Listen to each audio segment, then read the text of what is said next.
I'm probably not the only one that thinks the fantasy world in this film is like Charlie Sheen's Warlock world.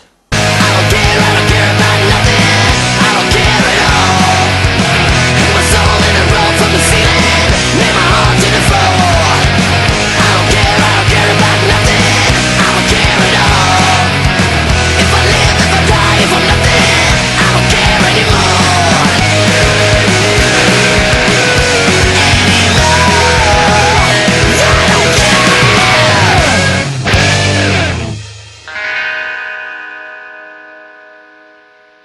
Your Highness stars Danny McBride and James Franco as a pair of brothers who live in a fantasy kingdom. Franco plays Fabius, who is the very heroic and strong brother who just returned from a quest to rescue the woman Belladonna, played by Zooey Deschanel, from the evil wizard Lazar, played by Justin Theroux. Thaddeus, Danny McBride's character, though, is the very arrogant and lazy prince who basically has the common goal of doing nothing in his life other than smoking pot and pulling practical jokes on people. However, during the bridal ceremony of both Fabius and Belladonna, Lazar returns to capture Belladonna and take her back to his castle, where he's getting ready to perform an evil wizard prophecy, which is very weird on how it's explained, but yet again it is kind of funny for how it works out. So the two brothers must go on an epic quest along with Thaddeus' squire, Courtney, in which they must capture Belladonna away from Lazar and bring her back before Lazar can fulfill his wizard prophecy. Along the way, they also cross paths with a beautiful archer played by Natalie Portman, who has her own grudge against Lazar and is trying to defeat him as well, so Thaddeus and Fabius join forces with her. Now, going into this film, I was really psyched for it because I'm a big Danny McBride fan. I love Eastbound and Down so much.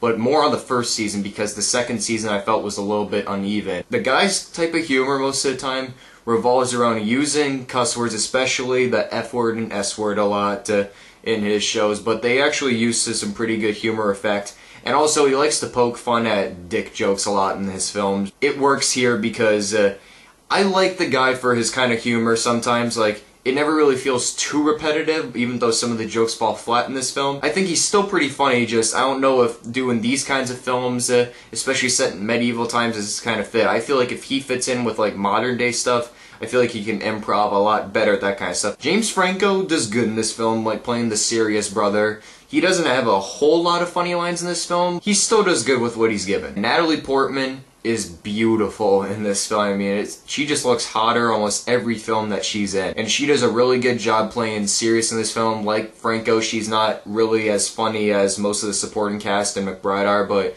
she does a really good job as an ass kicker.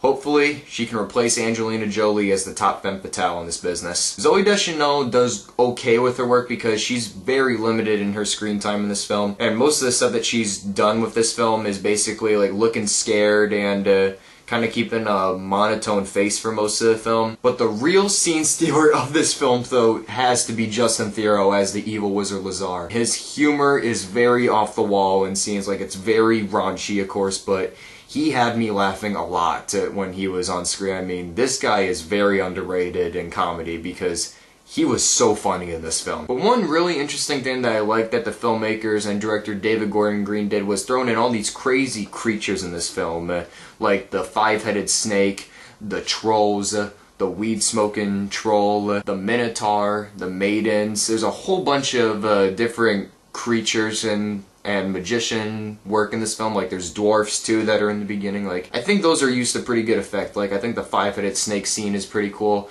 but there was an editing trick that I didn't like that they did with the film, in which it just has a jump cut that quick, and I just didn't really like it all that much because I thought it was going to be a huge climax and then it just cut like it never happened again. However, there is a scene with the Minotaur in this film which I am never going to look at a Minotaur the same way ever again. Even if I watch Role Models again, I'm not even going to look at a Minotaur the same way ever again after this film.